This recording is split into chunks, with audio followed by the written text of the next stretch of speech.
maybe a little bit about myself very quickly before I move on to the core of the talk today. Yeah, my name is Anna. I've been in Stripe for 2 years, a few more working in tech. A little bit about myself. I'm passionate about education and finance education, and what you're going to be learning today is very aligned to that. And another thing, my team is hiring. So if you're interested, please look at our website. And moving forward, what I'd like you to come out of today's session, to my presentation, is that first of all, how many of you have ever heard of embedded finance services? Okay, so maybe I'll spell that. And how many of you have ever heard about Stripe Connect? Okay, perfect. So, embedded finance services are all these services that has to do with the movement of money, generating money out of money, and creating value with money. Um, and Connect is a piece of tech that we develop at Stripe that allows anybody very simply to have these extra services on their software platform products and services. That's just to settle what we are going to speak about today. And then hopefully after the session today, you will be able to understand which kind of embedded finance services you can use yourself or try yourself on your own platforms and products. The reason why you should be using a partner and a company or a technology like the one Stripe offers instead of trying to build it yourself. And if you wanted to start, the key components, the key pieces, a couple of examples, so you go away at least with a little, like a little bit of knowledge to start.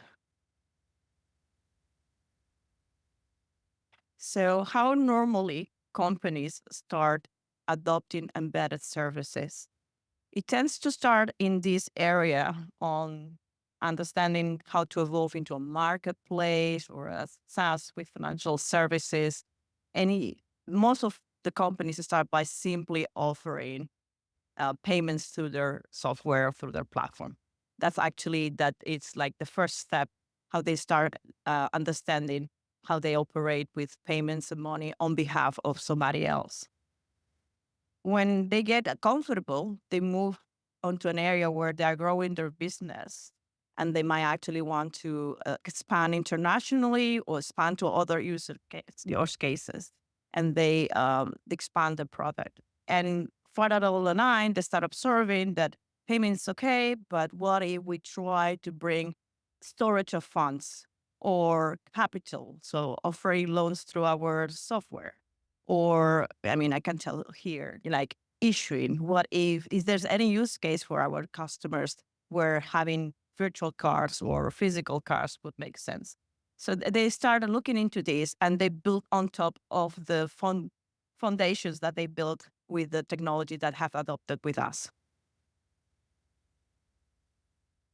The reason why I would never ever advise you to go and say, okay, I want to do that and I think I can do it myself is because it's something quite complex. Um, in reality, this embedded of financial services is so successful because as soon as you embed these services into your products, you do give you the possibility to create 3 times more stickiness on your customers. So normally you have 3.5 more retention than other competitors that wouldn't offer these services.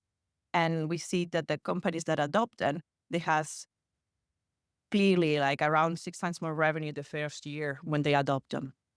But the reason why people don't do it immediately or they just don't just jump onto it is because these services are difficult to build because it's required to have partnerships that work in around key financial partners, whether it's banks or orders. And to be able to manage money on behalf of somebody else requires certain pieces that you have here. It goes from specifically just the starting point, which is I need to be able to have the infrastructure to accept payments there where I want, hopefully globally, to specifically manage fraud for those payments, because now you are actually having that liability eventually on what's going on your platform regarding money. That comes with some responsibility. And this responsibility boils down to this piece here, which is compliance. Anybody that wants to do business with money is regulated. So it requires compliance. In between, of course, everything that has access to users has users management. You need to have suddenly the mentality of two parties with consumers or customers versus partners on behalf of customers, which are businesses that you are managing money on behalf of. So it's a layer of complexity on top.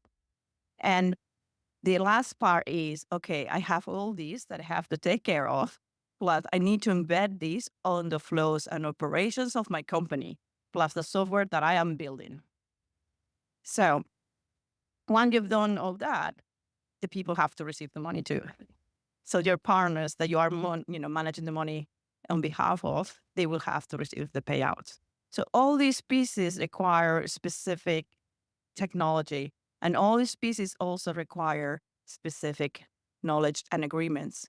So of course, what Stripe helps you with something like Connect is basically build the three pillars that actually really take that responsibility or the heaviness of development and operations from you in three aspects. The first one would be compliance. We, as a company, have the basically the licenses, the regulations, they look into the fraud, etc., on your behalf. Why? Because compliance evolves, agreements with partnerships and banks evolves, and we just make sure that we, by creating the technical or technology layer, we shield you from not from complying. You have to comply, but we use the technology to make sure that we warn you when things have to change, or we give you technology to do KYC in a very simple way and keep you always updated. Then the second one is the business model that you want to operate. The piece of technology that we provided is flexible enough that we actually cater for any business model that you want to build, because this is not just specific to a sector or specific to a use case. It's wide enough that any of you can use for anything you want to do. And the third pillar is a monetization mechanism. So the technology is built in such a way that through the creation of the integration, the technology, etc., you can conceive some kind of monetization process by which the investment that you are making, not only through the stickiness that you might create, which is already good, it's a service, an extra service that you might put. You could also have a mechanism within the process of money movement in which you take a commission or use another system in terms of monetization. But those are the three pillars that you'll have to manage on top of all of these, which is quite complex, and you don't want to be focusing your time and efforts individually. So what are different things that you need to keep into mind when you start embedding financial services? The first one, and very important, is we call here onboarding and verifying accounts. Think about when we say accounts, things like partners, distributors, third parties, basically those, or even customers if you're a SaaS business, because you are going to give this ability in your software. These are the people that have to receive the money. In the ecosystem, it means that they have to go through an onboarding system through KYC, and we give you the technology to basically outsort and streamline. But the part of the dashboards and financial UIs is the part on which we provide you with the interface for these partners to be able to manage their own experience with the money management. And we do it in such a way that you can decide the level of stripiness, let's put it this way, or how much you want to white label on the other side. Can go from, I don't want them to know Stripe is doing this on my behalf, fully white label, fully API, to I'm very happy that Stripe is actually my partner in this ecosystem. I like the fact that Stripe brings credibility in front of my customers. So it's okay with me if they have access to a Stripe dashboard and UIs and other interfaces and it's visible. So you have that spectrum. You enable payments to start with and other financial services as a capability for those accounts that you have created. You optimize the payouts and fund flows, which simply means think that, and I'll show you a little bit later how specifically physically moves, but you are taking money from somebody, it goes through you, digitally speaking, and it ends up in somebody else. So you have controls on the timings, on the amounts, on the way and how and when you deliver that money. And you can even monetize on that, decided because the speed is faster or slower, I'm going to charge the person receiving the money more or less, for instance. So you have that level of granularity. And all this basically at the end is very clear, increase your revenue. We don't do things in business just for the sake of doing it and have an ROI behind. So you can actually easily start into, understanding how much effort you put in and how much you're going to get back. And something that is important, that is very characteristic of financial services, is everybody that deals with money and holds money in transient manner is exposed to certain risk. So that risk you could, for instance, completely outsource it to Stripe, as in we take the risk on your behalf. That means there's a certain the cost of the service is different, of course. Or you are happy and you are aware of the risk that you are taking because you have other measures to combine, to control that risk, and they prefer better rates in the whole process instead of having us to absorb the risk.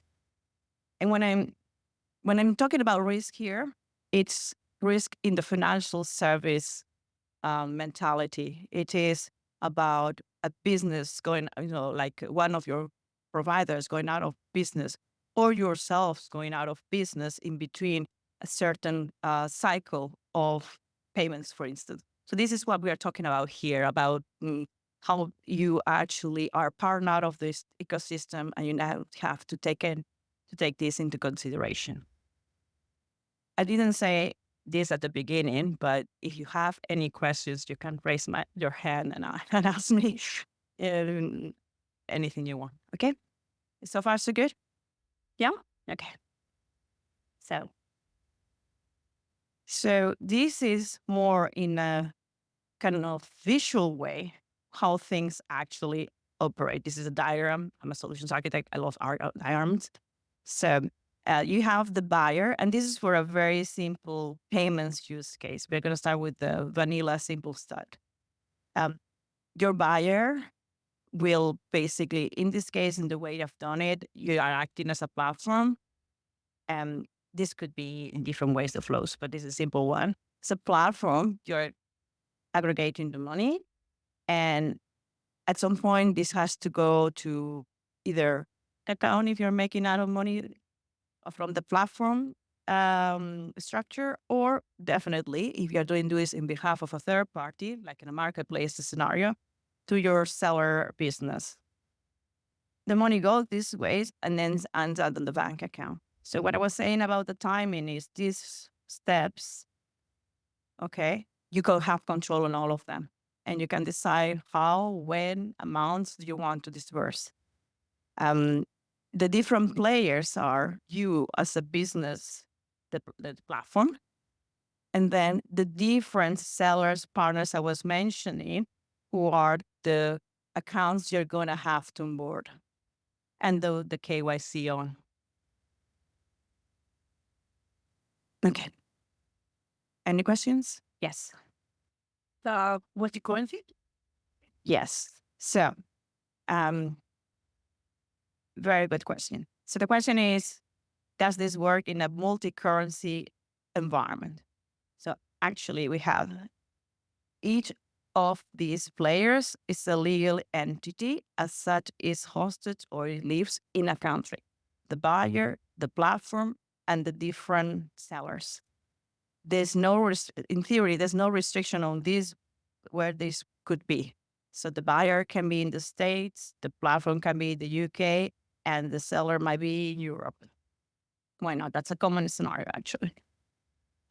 With Stripe, you have the option of running payments. I don't know how much you are familiar with Stripe payments, but running payments with different presentment currencies so that you can offer the currency of the buyer, let's say in this case, dollars. Then the platform, depending on which country it is, has the ability or not, depending on the restrictions of the country. And that's the interesting thing. Not all countries operate or allow the same things in terms of holding funds of different currencies. But let's say, for the sake of an example, is the UK. In the UK, we allow like 8 different currencies, the major ones. So dollars, um, euros, Australian dollars, of course, pounds. So you have, let's say, different balances in different currencies, and then you have the sellers, which in this case they are in Europe. So it makes sense to try to optimize as much as possible. So if you can have a platform holding euros, that it could flow as much as possible to be in euros so that you are not hit by FX, by exchange. Because, of course, when you change from one currency to another, you will have some implications and change in terms of the exchange of the currency. Cross-border has other implications, but it's just going to the detail. But yes, it's possible. What I just mentioned to you is quite common. Specifically because as a company, you might start small and you want to globalize. So you want to optimize maybe the location in which you can do more things flexibly, likely not to be the best option economically in the terms of cost. But then as you grow and you see some markets that are getting more mature, you might decide, oh, it makes sense for us to open here because we are going to have certain things regarding tax, certain things regarding exchange. You need to do the ROI or the balance between pros and cons between having local commercial constraints, because if you open commercially, you have certain things you have to abide through, versus the advantage of doing business in the local currency and what other restrictions that you don't have once you open locally.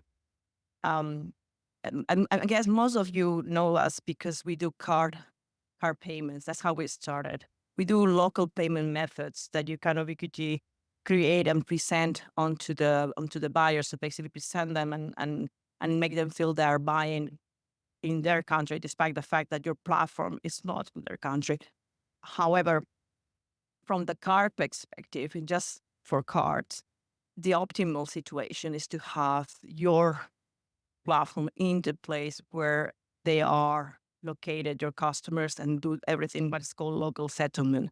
Just because everything else is seen like a foreign payment and it's just more expensive. But if you leave that aside, you can sit down, do the drawing, think about your customer side, think which is the pros and cons of the flows, and decide where it's best to actually have your platform based on who your sellers are, who your buyers are.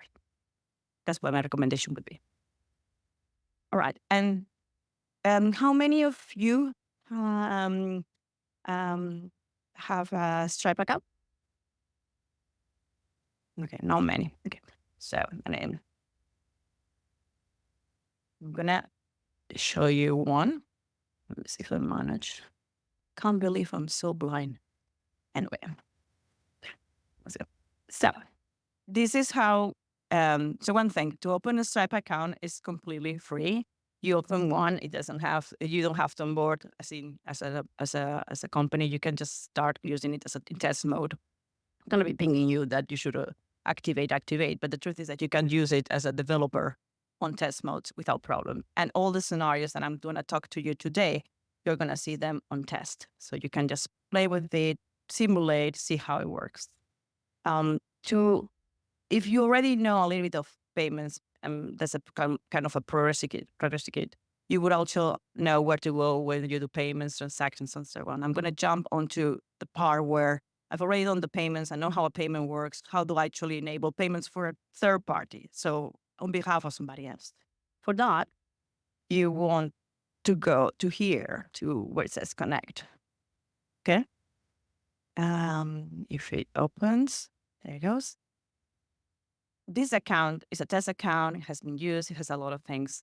If you were doing this for the first time, which makes no sense for the presentation, but you would go for the whole process, and it would guide you on towards what is the model that makes sense or not.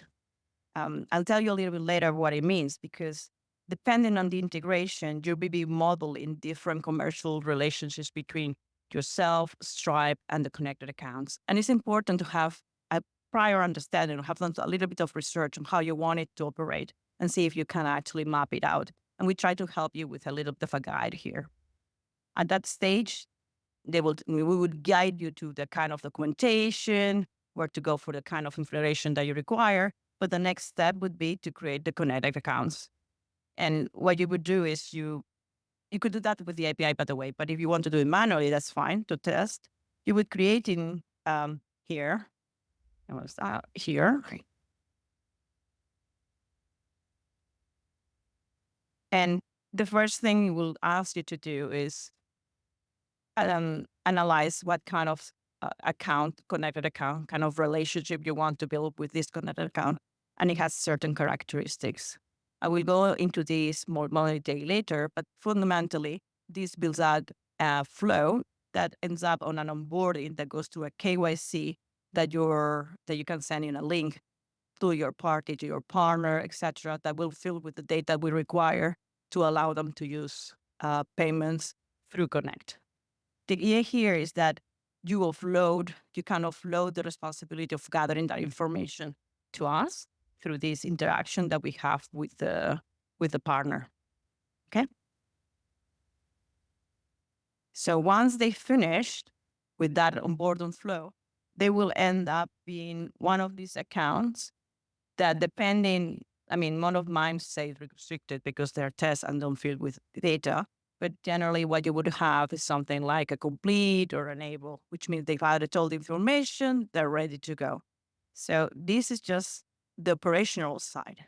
The integration side would have been that there where you had the integration, so at the point of the interface with the software where you have the surface and you are using Stripe with payments, you will be telling us, in addition to say, hi, I'm platform A and I'm using my API keys for platform A. By the way, I want you to do payments, and I'm going to put in the API call who you want to pay with this payment. So you add the extra information, which is the account. I'm just very, very, very, very succinct here, but basically each of these accounts has an ID as well that you are also passing through technology, through integration to us to say how much and to whom you're going to pay in a nutshell. Okay. And and basically how it works is that, let me see if that opens. See if I can connect this. I have 5 minutes left, so I want you to see how it works on this. Okay. So you have here a platform, you have here a connected account. This is just graphical for you to see it. And I'm going to execute a payment from this customer. I'm going to say that I want to pay £100. And in the payment settings, I'm going to say that I want to use Connect. This that I'm doing graphically, so you do understand what I'm doing, is actually done in the form of code. And you will see in the API calls. I'm going to say that I want to tell in the charge, so in the payment, to whom and how much I'm going to pay. And I'm going to say the connected account is the one I have. And I'm going to apply an application fee. So instead of just sending everything, I'm going to keep 10, or I'm going to charge them £10 for this, for basically transaction, the payment for them. Okay, so do that. I create a payment. Okay. And what does this does is does a set of flows, of money flows, by which it updates automatically the the the I was saying the different balances, so the balance in pounds in this case, does actually the transfer physically to the connected account, and the application fee comes back. And that means that you can use the API and the technology and the balances and the transactions on the balances to show your customers and partners exactly how much is being charged, how much the action is, etc. That's why I was saying that this underpins the commercial arrangements, maybe the fee that you are taking, etc. for your customers. And I think I'm going to leave it here because it's been very, very deep. Any questions before I hand over my mic? Yes?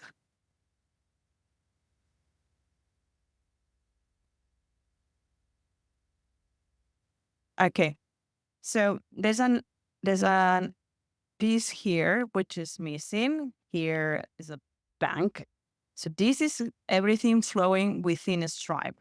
Then the last step is what we call payouts, which is how does it get from the ecosystem, the tech ecosystem from a Stripe and our partners onto your partners or sellers' bank account.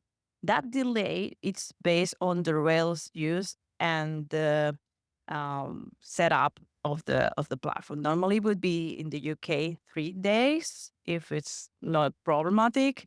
If you want it faster, what you have to understand is each step that you see here done by technology, it's not real time in real life.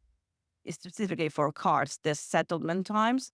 So um, basically, it implies for Stripe to float money to you if you want to advance it to your clients or your partners. This is something that if you talk to a account executive, it's a matter of how much you're willing to pay for that service in reality. It's not that it's not possible, it's that it's not what you would get by default opening just an account because it's not how the system works by default in real life anyway. You have to pay a percentage commission on that. Is that correct? Yeah, it's said in a very high level way. Typically, yes, that's what you would do. Okay. Can you pay out on a PayPal account? Would that be faster? Is it a bank account? That wouldn't be faster, but this is something we're working on. When is that coming out?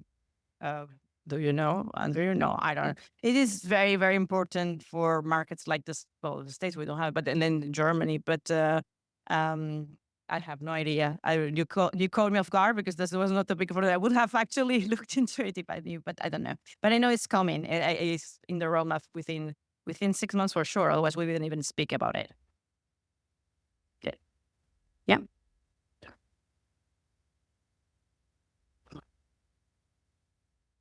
Hello.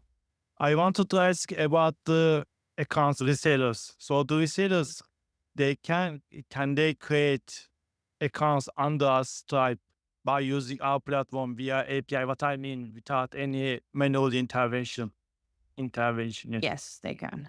Depending on the process that you have. Actually, everything you've seen here can be done by APIs.